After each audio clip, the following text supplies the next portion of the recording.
इस मूवी के स्टार्ट में हमें बताया जा रहा है कि फ्यूचर में इस अर्थ पर जिंदगी गुजारना मुश्किल हो गया है और अब लोग इस अर्थ को छोड़कर एक न्यू प्लेनेट की तरफ मूव कर रहे हैं जिसका नाम है नोवा प्राइम। यहाँ पर मूवी में हम एक आर्मी को देखते हैं जिनके सोल्जर्स ह्यूमन को अर्थ से नोवा प्राइम शिफ्ट करने में हेल्प कर रहे थे। और अब यहीं पर हमें पता चलता है कि इस प्लेनेट पर यानी नोवा प्राइम पर जहाँ ह्यूमंस मूव कर रहे थे वहाँ कोई और एलियंस भी रहते थे और वो एलियंस अपने प्लेनेट पर से ह्यूमंस से छुटकारा पाने के लिए उन पर अजीब क्रिएचर छोड़ते हैं। लेकिन ये क्रिएचर ब्लाइंड है और ये क्रिएचर इंसानों के स्केरी बिहेवियर को डिटेक्ट कर उन पर अटैक करती थी। यानी जो इंसान उनसे डरते थे उन क्रिएचर्स को पता चल जाता था और इस तरह वो क्रिएचर इंसानों पर अटैक कर देती थी। और अब इन्हीं क्रिएचर्स की वजह से ह्यूमंस एक्सटिंक्ट होने वाले थे। इसके बाद सीन कट होता है और हमें दोबारा 1000 साल बाद उसी आर्मी को दिखाया जाता है जिसे हमने मूवी के स्टार्ट में देखा था। और इस आर्मी ने ह्यूमंस को बचाने के लिए उन खतरनाक क्रिएचर्स को खत्म करने का रास्ता ढूंढ लिया था।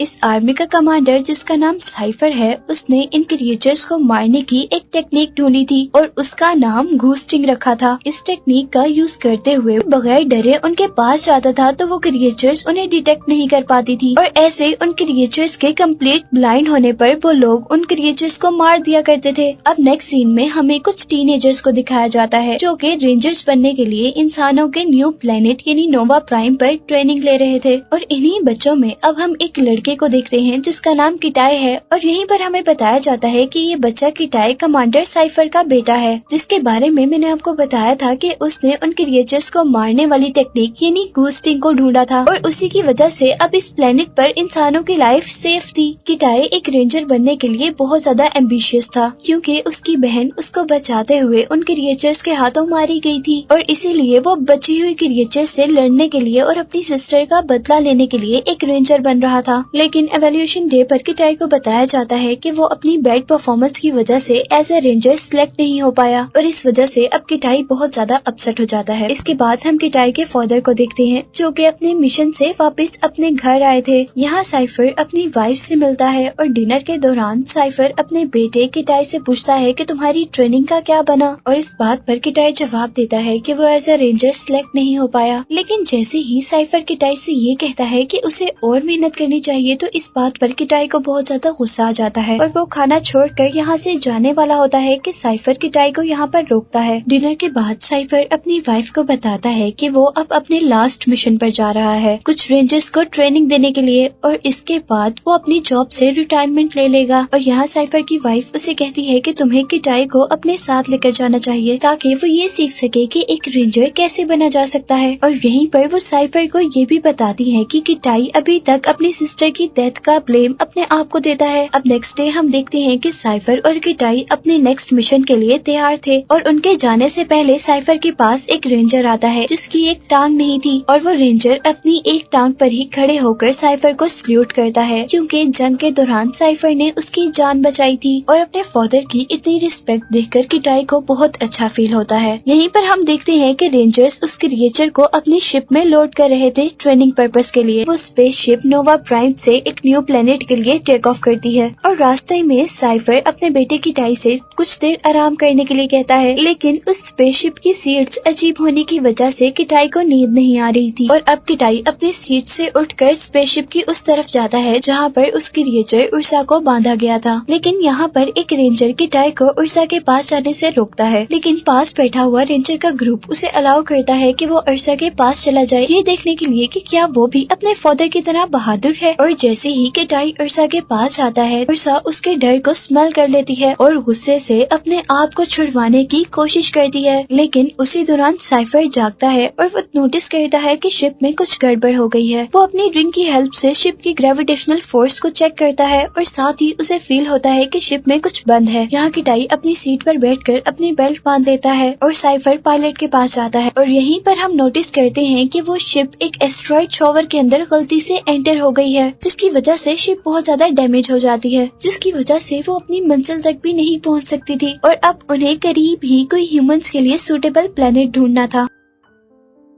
पायलट के सर्च करने के बाद उन्हें करीबी प्लेनेट अर्थ नजर आता है, लेकिन साइफर को अर्थ सेफ नहीं लग रहा था क्योंकि ह्यूमंस के यहाँ से चले जाने के बाद वो एक ऐसा प्लेनेट था जहाँ पर कुछ भी नहीं था। लेकिन क्योंकि उनके पास कोई और रास्ता नहीं था, इसीलिए उन्हें अर्थ पर लैंड करना पड़ता है। अब शिप अर्थ की तरफ बहुत तेज स्पीड से बढ़ रही थी और यहाँ पर साइफर अपने बेटे किटाई के पास आता है, जो कि बहुत ज्यादा घबराया हुआ था और उसे अब बहन के मरने का सीन याद आ रहा था। यहाँ साइफर अपने बेटे को काम डाउन करता है और उसी दौरान शिप बहुत ज्यादा स्पीड होने की वजह से टूट जाती है। सभी लोग शिप से बाहर गिर जाते हैं और क्योंकि किटाई ने सीट बेल्ट बांधी हुई थी, वो सीट पर ही रहता है और उसी क्रैश लैंडिंग के वक्त किटाई भी बेहोश हो जाता है। और आखिर अब ह्यूमंस 1000 साल बाद अपने घर वापस अर्थ पर आए थे। किटाई अब होश में आकर अपने इर्द गिर्द रेंजर्स की डेड बॉडीज देख रहा और वहीं पर उसे अब साइफर की बॉडी भी मिलती है। किटाई उसे हक करता है, लेकिन कुछ ही देर में किटाई बहुत ज्यादा सरप्राइज हो जाता है जब साइफर को होश आ जाता है। अब अच्छी बात तो ये थी कि साइफर अभी तक जिंदा था, लेकिन बुरी बात ये थी कि उसकी दोनों टांगे बहुत बुरी तरह इंजर्ड थी। यहाँ साइफर किटाई से पूछता है कि कितने लोग जिंदा हैं और तब किटाई साइफर को बताता है कि हमारे अलावा यहाँ पर सब मर चुके हैं। और वो साइफर को ये भी बताता है कि शिप का वो पार्ट जिसमें अर्सा को कैद किया हुआ था वो भी गायब है। और यहाँ साइफर को लग रहा था कि वो क्रिएचर शायद इस एक्सीडेंट में मर गई होगी, लेकिन वो किटाई को केयरफुल रहने को कहता है। साइफर किटाई को एक कम्युनिकेटर के बारे में बताता है जिसका नाम बीकन है और वो नोवा प्राइम पर इमरजेंसी की सूरत में रेस्क्यू सिग्नल्स पहुंचाने के काम आता था। लेकिन वो लोग ये देखकर डिसअपॉइंट हो जाते हैं कि बीकन पूरी तरह डैमेज हो गया था। अब किटाई साइफर को कंट्रोल पैनल तक लेकर जाता है, जो कि लकीली अभी तक वर्क कर रहा था। और इस कंट्रोल पैनल से साइफर दूसरे बीकन की पोजीशन को ढूंढता है, जो कि शिप के दूसरे एरिया में था। और वो शिप का पार्ट क्रैश लैंडिंग के वक्त यहाँ से 100 किलोमीटर दूर गिरा था। वो लोग बीकन के बगैर कभी भी घर नहीं जा सकते थे और अब हर हाल में उन्हें वो बीकन हासिल करना था। और क्योंकि साइफर की दोनों लेग्स इंजर्ड थी और वो चल नहीं पा रहा था, इसीलिए ये सब काम किटाई को करना था। किटाई के लिए ये सब करना बिल्कुल भी आसान नहीं था, लेकिन साइफर उसे बताता है कि वो हर वक्त उसे कंट्रोल पैनल की हेल्प से देखता रहेगा। और इसी के साथ साइफर किटाई को इंस्ट्रक्शन देता है कि वो यहाँ की क्रिएचर यानी अर्थ की क्रिएचर से बचकर रहे, क्योंकि इन 1000 सालों में ये क्रिएचर जरूर इंसानों के लिए खतरनाक हो गई होंगी। अब साइफर किटाई को कम्युनिकेटर, वेपन और कुछ कैप्सूल्स देता है और इन कैप्सूल्स में एक ऐसा फ्लूइड था जो कि ऑक्सीजन को इनहेंस कर सकता था, क्योंकि इस टाइम अर्थ पर ऑक्सीजन बहुत ज्यादा लो थी, जिसकी वजह से सांस लेने में मुश्किल हो सकती थी। अर्थ की एटमॉस्फेयर खराब होने की वजह से अर्थ का क्लाइमेट भी बहुत ज्यादा खराब हो गया था। इसीलिए साइफर किटाई को ऐसी जगह पर रहने को कहता है जो जगह थोड़ी गर्म हो, ताकि अर्थ की हीट उसे रात में वार्म अप रखे। किटाई के जाने के बाद साइफर अपनी लेग को चेक करता है, जो कि बहुत बुरी तरह डैमेज हो चुकी थी और अब बहुत ज्यादा दर्द होने की वजह से साइफर पेन किलर लेता है, जिसकी वजह से उसे नींद आ जाती है। लेकिन सोने से पहले साइफर कंट्रोल पैनल पर नोटिस करता है कि किटाई एक जंगल में पहुंच गया है, जहां से एक क्रिएचर उस पर अटैक करने वाली थी। साइफर जल्दी से उन क्रिएचर्स के बारे में किटाई को इन्फॉर्म करता है और उनसे दूर रहने को कहता है। और अब हमें किटाई को दिखाया जाता है जिसके पीछे एक जायंट मंकी था। किटाई उस मंकी से डरकर उस पर एक पत्थर फेंकता है, पर यहाँ अब किटाई पर मंकीज का ग्रुप अटैक करने वाला था, लेकिन किटाई जल्दी से वहाँ से भाग जाता है। साइफर किटाई को अपने कंट्रोल पैनल से डायरेक्शन गाइड कर रहा था और किटाई अपनी जान बचाने के लिए वहाँ से भाग रहा था। और आखिर वो मंकीज उसका पीछा छोड़ ही देते हैं जब वो एक रिवर में जंप करता है, लेकिन यहाँ से उसकी बॉडी पर एक पॉइजनस लीच अटैच हो जाती है। साइफर अभी भी कंट्रोल पैनल से किटाई को देख रहा था और वो किटाई को अब एंटीडोट लेने को कहता है। किटाई जैसे ही वो एंटीडोट अपने अंदर इंजेक्ट करता है तो वो उसी टाइम बेहोश हो जाता है।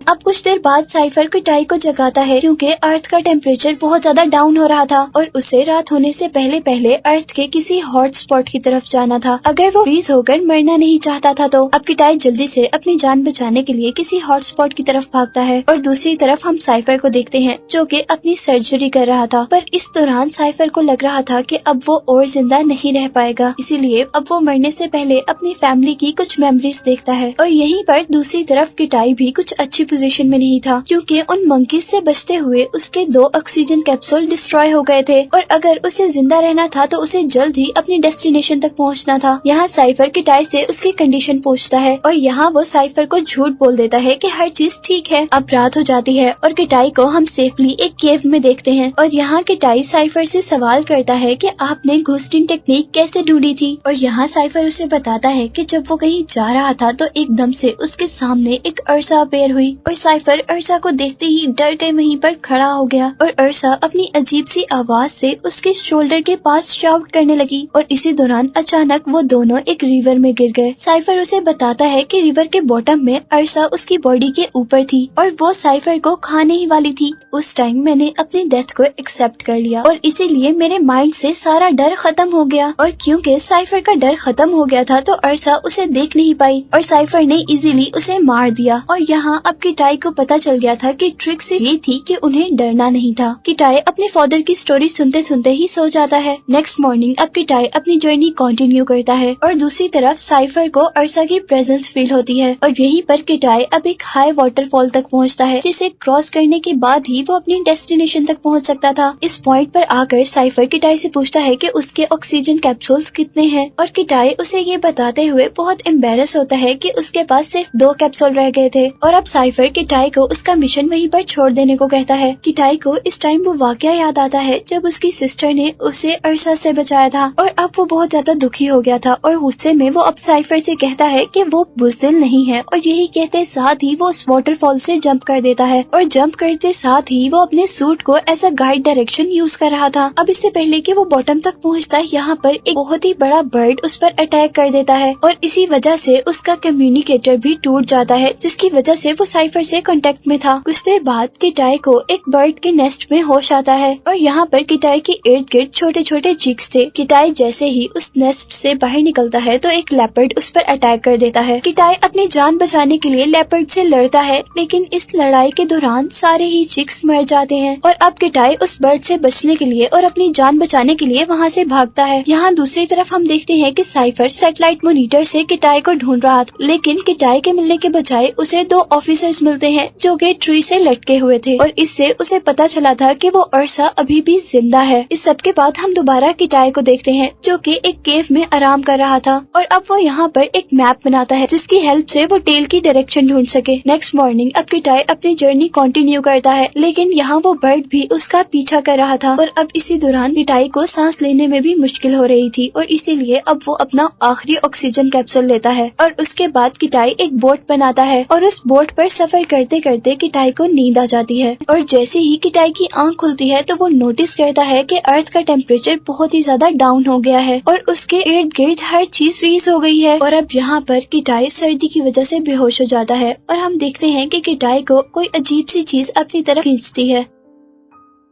अब नेक्स्ट मॉर्निंग उसे पता चलता है कि उसे जो लग रहा था कि बर्ड उसके पीछे है उसी ने उसकी जान बचाई थी। किटाई उस बर्ड को थैंक्स करता है लेकिन यहाँ पर किटाई को पता चलता है कि वो बर्ड मर गया है। अपना टाइम वेस्ट किए बगैर किटाई आगे बढ़ता है और आखिरकार वो शिप की टेल तक पहुँच ही जाता है और यहाँ आकर वो सबसे पहले लिक्विड ऑक्सीजन को ढूंढता है और ऑक्सीजन लेने के बाद अब वो टेल के उस चैम्बर तक जाता है जहाँ पर उर्सा को कैद किया गया था लेकिन यहाँ वो देखता है कि उर्सा यहाँ पर नहीं है और अब आखिर यहाँ पर किटाई को बीकन भी मिल जाता है और यहीं पर वो साइफर से भी कांटेक्ट करता है लेकिन कुछ टेक्निकल इश्यूज की वजह से वो साइफर की बात नहीं सुन पा रहा था। लेकिन साइफर अब अपने बेटे को जिंदा जानकर बहुत ज्यादा खुश था। किटाई अब बीकन की हेल्प से रेस्क्यू टीम से कांटेक्ट करता है लेकिन एटमॉस्फेयर की वजह से बीकन वर्क नहीं कर रहा था। इसी दौरान हम देखते हैं कि अब किटाई को एक वोल्केनो दिखता है और किटाई डिसाइड करता है कि वो वहाँ पर जाकर बीकन को यूज करेगा लेकिन इससे पहले वहाँ पर उर्सा आ जाती है। किटाई उससे बचकर भाग रहा था लेकिन अर्सा कंटिन्यूसली उसके पीछे थी क्योंकि वो किटाई के डर को महसूस कर सकती थी और अब अर्सा किटाई को खाने ही वाली होती है कि किटाई पानी में जंप कर देता है और इस तरह वो कुछ देर के लिए अर्सा से बच जाता है और अब पानी से वो माउंटेन के ऊपर तक का सफर तय करता है। दूसरी तरफ अब हमें दिखाया जाता है कि साइफर भी अपनी इंजरीज की वजह से बेहोश हो गया था और किटाई भी अर्सा से डर रहा था और अब अर्सा के पास आने पर उसे अपने फादर के वर्ड्स याद आते हैं और अब जैसे ही किटाई अपनी डेथ को एक्सेप्ट करता है तो उसके अंदर से भी सारा डर खत्म हो जाता है और ऐसे उर्सा उसे भी ढूंढ नहीं पाती और अब वो उर्सा को मारने के काबिल हो जाता है। उर्सा को मारकर अपना बीकन यूज करता है और नोवा प्राइम तक रेस्क्यू सिग्नल्स पहुंचाता है और अब मूवी के लास्ट सीन में हम देखते हैं कि किटाई एक रेस्क्यू शिप में है और हर कोई यहाँ पर उसे अप्रिशिएट कर रहा है और दूसरी तरफ साइफर भी इसी रेस्क्यू टीम में एक बेड पर है और उसे उसकी इंजरीज के लिए ट्रीट किया जा रहा है और जैसे ही वो देखता है कि उसका बेटा उसके पास आया है तो वो अपने बेटे को रेंजर्स की हेल्प से खड़ा होकर सल्यूट करता है और अब यहीं पर साइफर और किटाई एक दूसरे के गले मिलते हैं और यही दिखाते हुए ये मूवी एंड हो जाती है।